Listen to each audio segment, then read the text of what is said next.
I think I was first asked to speak on this topic because a lot of my students were really angry with me when I asked them to put their phones away, or when I pointed at them, hey, why did you naturally pick up your phone? Why did you lift your screen automatically? You're not doing anything. And they thought that I am the master of this topic about screens and apps, but I'm not. What is identity? So identity is not something which is fixed. I didn't identify myself as a globe-trotting teacher when I was 15 or 18 or 21. It's an ever-changing view of self. So we're constantly reviewing what our identity is, and it's based on personal experiences. And it also depends on context. Where do I identify as an international educator? We all choose our identity based on different context, our experiences, and based on what is our view of self. So how do young people develop their identities? What do they do? After a lot of research, I've figured out that most young people develop their identity by interactions, be it social, be it online these days, and by trial and error, and by being in a different context. So their context is very important in them finding out what their identity is. So our next question is, how does this age of apps and screens and mobile phones affect these factors in which young people develop their identity?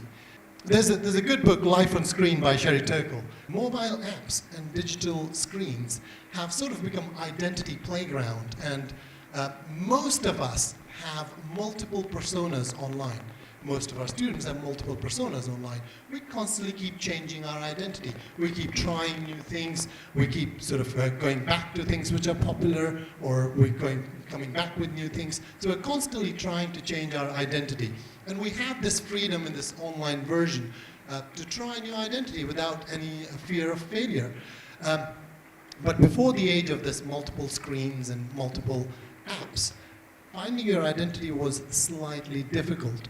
The context always was fixed. Now you have different context. You have different context going on in Snapchat. Something is popular in Snapchat. Something else is popular on Facebook.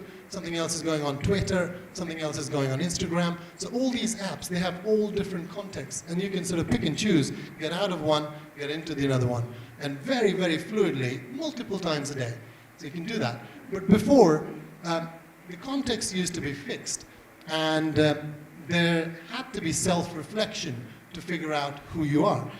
Recently, I came across this little interview clip for Emily Sandé. If you watched 2012 London Olympics, she sang in the opening ceremony from there. She was the local girl from Scotland, and she was given an opportunity to sing for the Olympics, and she was not very popular, famous then. She became famous. So she is from Scotland, and she struggled with figuring out her identity being a mixed-race kid. So Emily Sandé there struggled because she didn't have the opportunity to go on to see other people like her. She was in a fixed context. She was in a school by herself, the only mixed-race kid, and she had to struggle through it. She had questions. She didn't say that she'd had a bad upbringing. She had good friends. Everything was good. She still had questions about herself, and she self-reflected on those, and she developed her identity that way. So that is a big difference in how young people now find out their identity, and then young people before, when the age of apps, used to find out their identity. Another important source of literature which you want to read is talking about multidimensional thinking. Howard Gardner, a really famous author, had the theory of multiple intelligences, recently wrote a book. It's called The App Generation. And a lot of my ideas are not my original here, really. They have been developed from reading these books. So he talks a lot. He's done a lot of research with young kids for a long period of time. He talked to them. There are focus groups and different methods of research. And what he found out was that young people these days, on social media and everywhere else, they have this desirable and polished self there. They can remove all the blemishes or all the faults which they have, which all of us have, and they present themselves as somebody who is perfect. And a lot of, in his book, he's quoted a lot of students saying, it's important you show that you're having a good life. It doesn't matter if you're not having a good life. So that's one of the main thing. That's what happens with your persona online, with our persona. It's nothing new. We all know about that. Our holiday pictures look better than our experiences sometimes. And all the failures are downplayed. And the emphasis is mainly on looking good. Very rarely you'll find a young person saying, oh no, I really failed in this maths test, or I didn't get anything in science lesson today. I really struggled. Nobody posts things like that. So all the failures are taken out. So this becomes a competition of who can look better and best and always having a good time. What does it do though? So, and then he further pressed on those teenagers who said, why is your persona online different from is your persona online different from offline? And most young people believe that they're the same person who they represent online. And there's some truth to that. And the truth is that teenagers, when they develop identities, they need different contexts. But when you go online, all the contexts are collapsed. You might write something for your friends. You might write something for your personal friend, close friend. But you cannot control who sees it. And those collapsing contexts sort of put pressure on young people. And they feel that it's them. Yes, it is them. But we should not have that information. In a life without apps, we would not have that information. But in a life with apps, we have that information. And then there is additional pressure of digital permanence. Whatever they say amongst themselves, if you're in a physical world, no apps, you have a little tiff and you forget about it, or you say something to somebody, you forget about it and you move on. But in digital world, whatever you write usually remains. And there's this digital permanence sort of puts more pressure on young people, and then they're constantly reminded of who they are, what they wrote, so you cannot forget. So all these issues come up, and then how they respond in real life is they stop taking any risks. Young people resort to risk aversion. So stop taking any risk in being wrong, or doing something where there's a chance of embarrassment or being wrong. So all these social pressures from online sort of move into the realm of physical day-to-day life. Some therapists who were dealing with young people who were suffering from a lot of stress and anxiety, they came out with that young people have something called planning delusion. They want a packaged self of themselves. They know they have this plan, they have this perfect plan. They've planned everything, that I will get GPA of 3.59, and then I will go to so-and-so university, and then I will get this degree, then I'll do an internship here, and then I'll get this job, and I'll be this person. So young people more and more feel that if they have their life planned, they will not have to face any hardships or have to take any risk. So there's this big planning delusion cropping up. And what young people and what we are focusing these days on, what are young people doing, not who they are being. The focus moves from, oh, I do horse riding, I do service, I do GPA of 3.9, and I do. So what do you do instead of who you are? So there's lack of who I am. So the identity really is not found, and we're constantly looking at people who have these ideas of somebody has done this, I can do this, there's no risk, and we become a person who does things for a packaged sort of image and self. Another survey was about developing a meaningful philosophy in life, and the researchers asked this question, how important is developing a meaningful philosophy in life to you? In 1970, 80% of freshmen in the US said it is very important.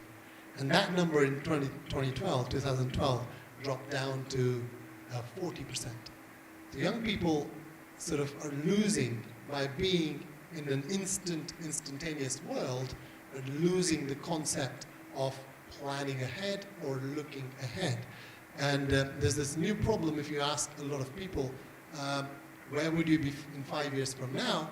They really struggle to answer that question, whereas they have really good plans for next 3 weeks and solid, foolproof plans for next 3 weeks. So this ability of thinking beyond is being taken down by constantly being rewarded and being sort of given instant gratification. So delayed gratitude is sort of taking a seat back, and there's evidence for that now. So that leads to, so what do teens do on screens and apps? What do we all do on screens and apps? I'm not just blaming young people and teenagers.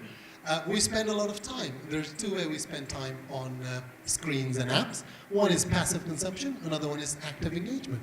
And this is a relatively a new research topic. Not a lot of research has been done, and it's slowly picking up. Researchers sometimes sort of get confused, so like doing homework or using an interactive software for learning, should it be counted as digital screen time, or should it be just part of learning? Whereas passive consumption, watching a video to learn and making notes, what is that? So there's a lot of confusion. What is passive consumption of media and what is active engagement? We all fall into this passive consumption of watching this scroll of video after video, cat video or cricket video for me. So like, oh, Sachin Tendulkar, 1984.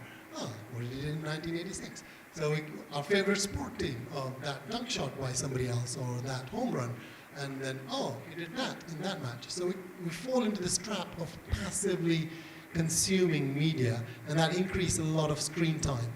And screen time becomes very problematic.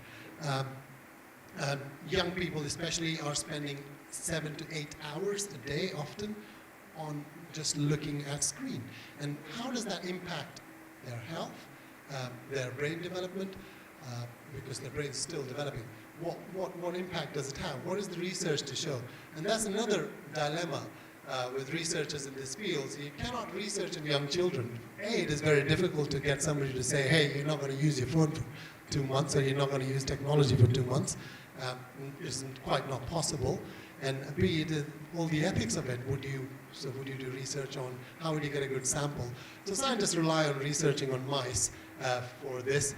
And with a lot of research coming in, this addiction of screens is slowly now being recognized. So last year, United Nations recognized gaming disorder as a legitimate disorder. And the vocabulary of addiction is slowly moving away from, when we talk about addictions, usually first thing comes into mind is alcohol or drugs, used to like substance addiction. But now it's changing to impulse control challenge. So we cannot control our impulse, and then that can be sort of applied broadly to a lot of different areas, not just alcohol or cigarettes or drugs. And now a gaming disorder comes under that sort of addiction, which is impulse control. And a lot of countries are taking sort of strong actions. France this year, last year they banned mobile phone use in class, but young children or school-going children up to the age of 15 were allowed to use phones in break time. This year they're totally banned for up to the age of 15 use of mobile phones in their classroom. Australia decided against it. A lot of pressure in the Australian government was to follow this suit and ban phones. But what I like the education minister said is that being open to technologies of the future doesn't mean we have to accept all their uses. And it might be a premature thing to do, and then it might be a good thing to do. We'll get data on it and results from it, so we'll figure out, was it a good decision or a bad decision. But these are some drastic steps some governments are feeling to take to help their young people sort of get away from screens, especially during education. And there's a big argument against screens and like phones and technology being good for education and learning as well. First one is the mouse in a casino. So mouse in a casino is an interesting experiment done by the University of Seattle. I've forgotten the name. What the researchers did is they put mice and fluctuating lights and in them, like changing lights, mimicking constant change of screen for them for about 6 to 8 hours and 10 days continuously, and then let them roam freely in a sort of a free area. And I'll come back to that in a moment. So this is what happened.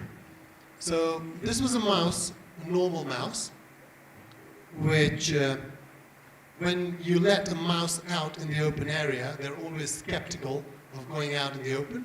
So the first mouse stayed right at the edges, never went in the middle, out in the open. His cognitive function is sharp, he's looking out for danger and doing things right. The hyperactive mouse, or the mouse which was shown on the screen, became really mental, and look at the number of lines, that's the path he traced in the same amount of time in the open field. He was more prone to go in open areas, and he was really, really hyperactive. And that's the changing screens and lights can do. And the second experiment, second stage of that experiment was, so both mice were given 2 objects to familiarize with. They familiarized with both, and one of the objects was changed, and you had a novel object. So after 1 hour, they were put back in the maze, and one object was new, and another one was the familiar one. So the mouse which didn't have any digital time, so spent a little bit of time on familiar object, and then started exploring the new object. And the mouse which had a lot of digital time spent almost equal amount of time on both objects. So there are grave implications on short-term memory if we are constantly changing and digital screens. So this is the result of recent experiments. And I'm sure there's more research which is going on, and we can sort of, nothing is absolute, and it also depends on individuals and how you use screens. But this is one of the latest research which is being done, shows us how constantly flicking through screens and constantly staring at screens can affect our brains. Thank you.